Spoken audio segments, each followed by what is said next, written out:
안녕하십니까. 인하대학 경영대학 명예교수 이경환입니다. 이번 시간에는 하나님의 상생과 협력의 원리에서 파워순환 패러다임과 전인격의 완전 자아실현의 8번째 주제인 인성 영양 시스템과 지능 개발에 대해서 우리가 공부한 시간을 갖기로 하겠습니다. 우리는 지능에 대해서 이미 알고 있습니다만 이 지능의 개념을 우리가 학술적인 의미에서 먼저 알아보고 지능 개발에 관한 공부를 하기로 하겠습니다.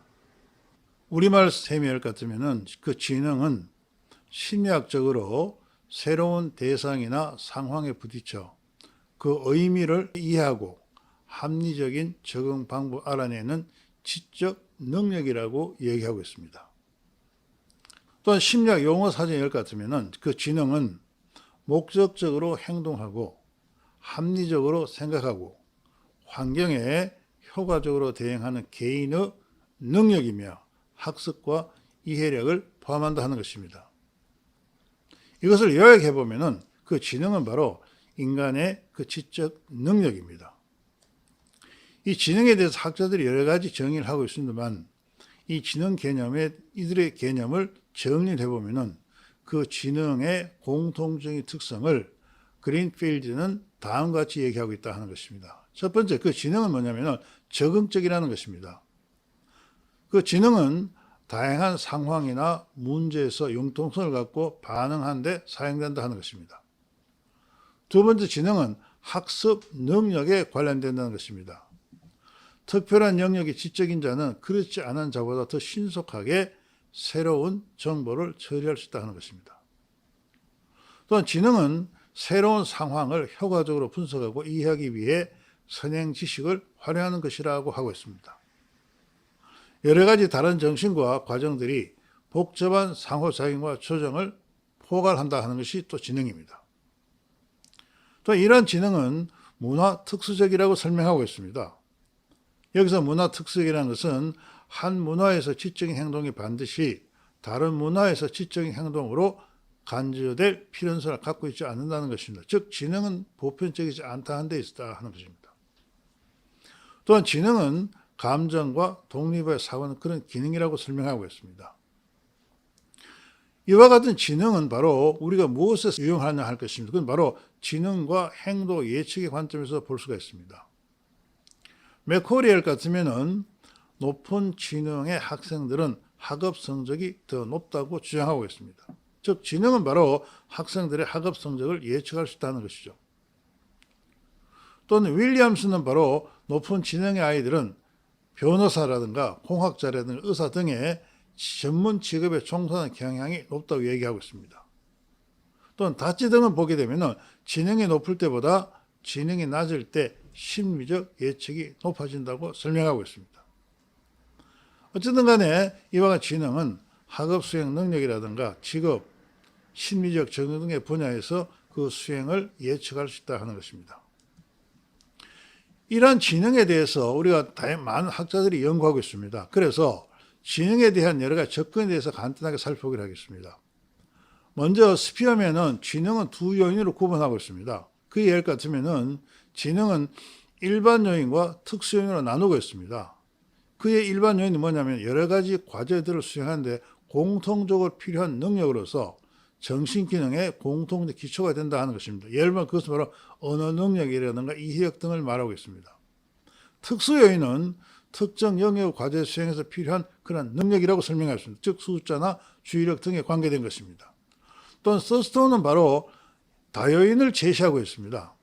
이 사람은 7가지 기본 능력을 제시하고 있습니다. 예를 들면 언어 이해력, 언어 유창성, 기억력, 수리력, 공간 지각 능력, 지각 속도, 귀납적 추론 능력들을 지정하고 있습니다. 또한 카텔은 바로 유동지능과 결정지능을 두 가지를 설명하고 있습니다.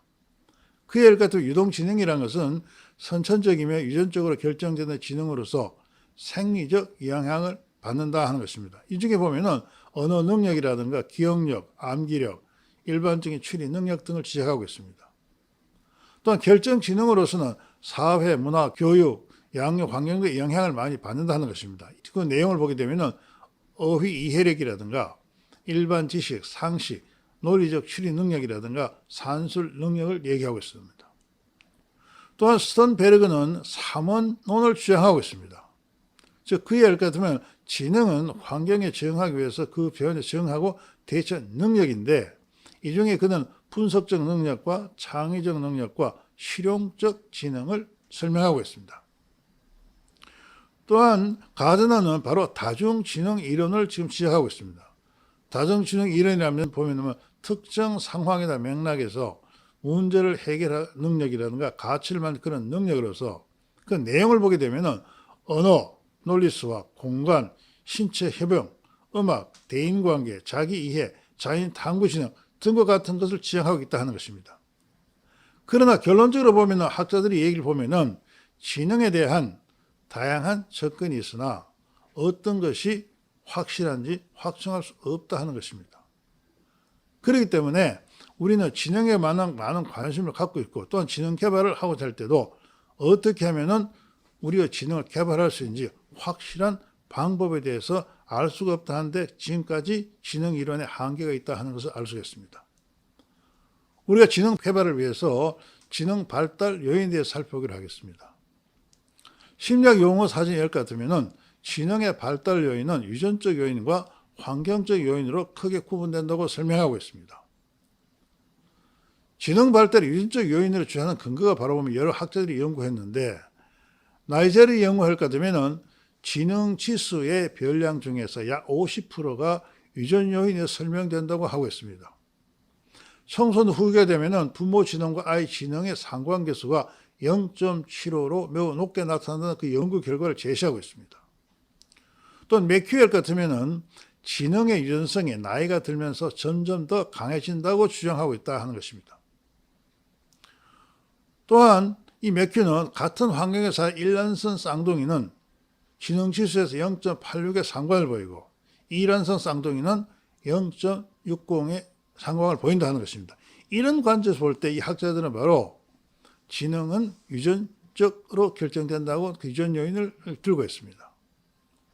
또한 두 번째 지능의 환경적 요인의 연구 결과를 보게 되면은 길 스테픈을 보면은 오랫동안 정식 교육을 받지 못한 아이들은 지능지수가 더 낮다 하는 거죠. 즉 교육을 받지 못한 환경에 있는 아이들의 지능지수가 낮다고 설명하고 있습니다. 이게 바로 환경 요인으로 제시하고 있다 하는 것입니다. 또한 생애 초기에 불충분한 영양 공급은 인지 발달에 부정적 영향을 줄 수 있으며 추론 등의 고차원적 인지 활동에 어려움을 겪는다고 시그만 등이 이런 연구를 하고 있다 하는 것입니다. 특별히 우리가 관심을 갖고 있는 것은 풀린 효과입니다.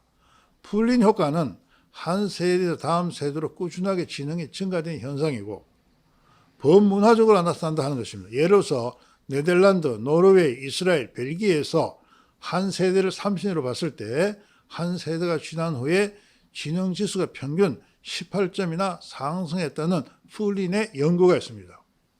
이런 풀린 효과는 개발도상국에서도 나타나고 있다 하는 것입니다. 따라서 이런 풀린 효과는 바로 지능이 환경 요인에 의해서 개발된다 하는 것을 알 수 있다 하는 것입니다. 또한 한국교육신문에 같으면 쌍둥이 연구 결과에 있다면 지능의 50%가 유전적 영향을 받고 30%가 가정 환경에 영향을 받고 20%가 개인 환경에 영향을 받는다고 보고되고 있습니다. 이러한 그 지능 발달 요인을 보면은 유전적 요인이 지능의 한계를 정해주지만 그 한계 범위 내에서 지능이 얼마나 개발되는지는 환경적 요인에 따라 달라질 수 있다고 설명하고 있습니다. 그러나 이런 유전적 요인과 환경적 요인을 개발해서 개인의 지능을 개발하는 데 한계가 있다 하는 것입니다. 왜냐하면 이거는 구체적으로 어떻게 하면 지능을 개발할 수 있는가에 대해서 방향을 제시하지 못하고 있다 하는 것입니다. 자, 이 문제를 해결하기 위해서 우리가 지능에 대한 정의를 다시 한번 살펴보게 되면 랩스톤의 정의를 보게 되면 지능은 새로운 것을 배우고 이미 학습한 지식을 활용하는 그런 능력인데 특별히 주목할 것은 바로 지능은 상호 엉켜 있는 인지 구조의 개발이라 관한 것이다 하고 설명했습니다. 즉 지능은 바로 뭐냐면 인지 구조와 관련되어 있다 하는 것입니다. 그렇다면 우리가 인지란 무엇이겠느냐? 인지에 대해서 관심을 가져보기도 하겠습니다. 인지란 것은 바로 정보를 이해하고 의사결정과 다른 정보와 비교 문제 해결 수단을 만들어내고 기억을 포함합니다. 또한 기억은 감각기관의 정보를 받아들이고 사용 가능한 형태로 변환하고 조직하여 저장하고 정보를 검사하는 그런 기능을 갖고 있다 하는 것입니다. 또한 인지는 바로 환경과 이에 대한 구조적 반응을 알게 하는 시적 프로세스이며 루탄스는 정보 항목을 알게 하는 활동으로서 행동에 선행하고 사람의 생각이나 지각, 문제의 입력을 구성한다고 설명하고 있습니다. 이러한 인지는 뭐와 관련되어 있냐? 바로 우리가 이렇게 작용하는 파워의 다소 속성과 관련되어 있다 하는 것입니다. 우리가 이미 알고 있다시피 파워의 다소 속성은 인간의 생각, 행동을 지배하기 때문에 그 자체가 각각 고유한 인지 능력을 가지고 있습니다.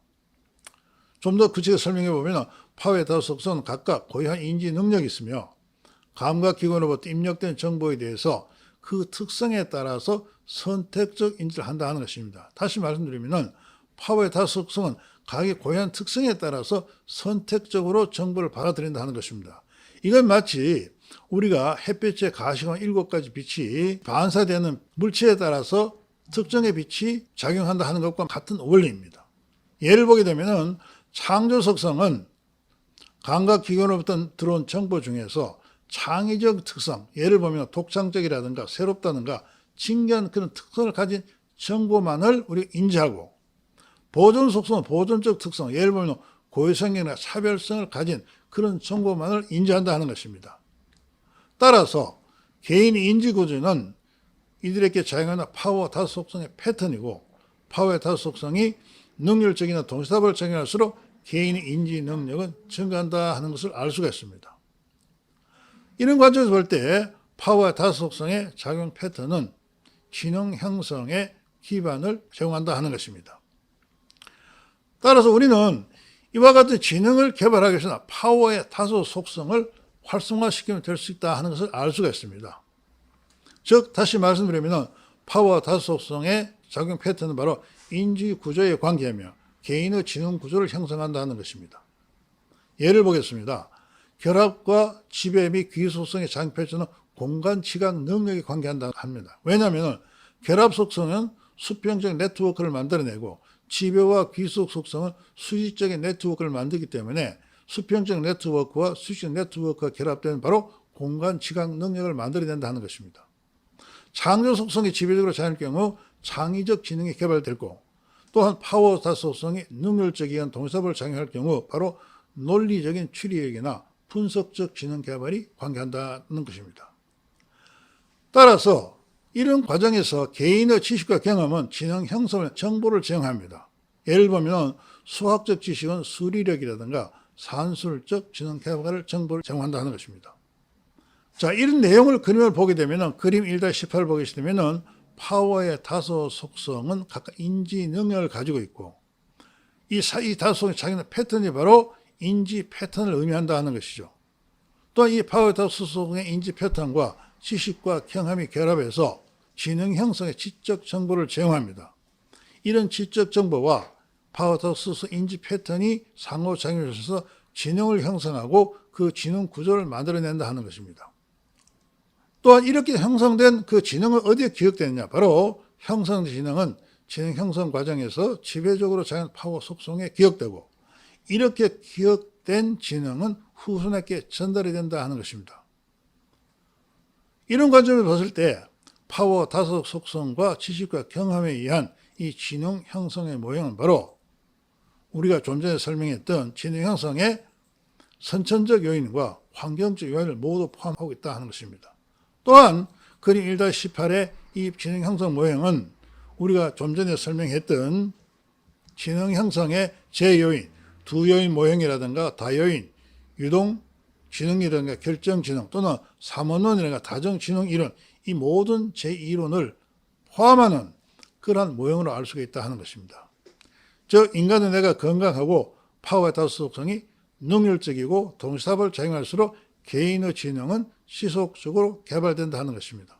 여기서 우리 특별히 주목할 것은 바로 우리가 개인의 지능을 개발하기 위해서는 바로 지난 시간에 공부했던 자기 정화작용이 아주 중요하다 할 것입니다. 왜냐하면 자기 정화작용은 바로 인간에게 있는 생명 활성화고, 활성화된 생명력은 파워의 다소 속성을 능률적이거나 동시다발을 작용하는 그런 프로세스를 만들어낸다 하는 것입니다.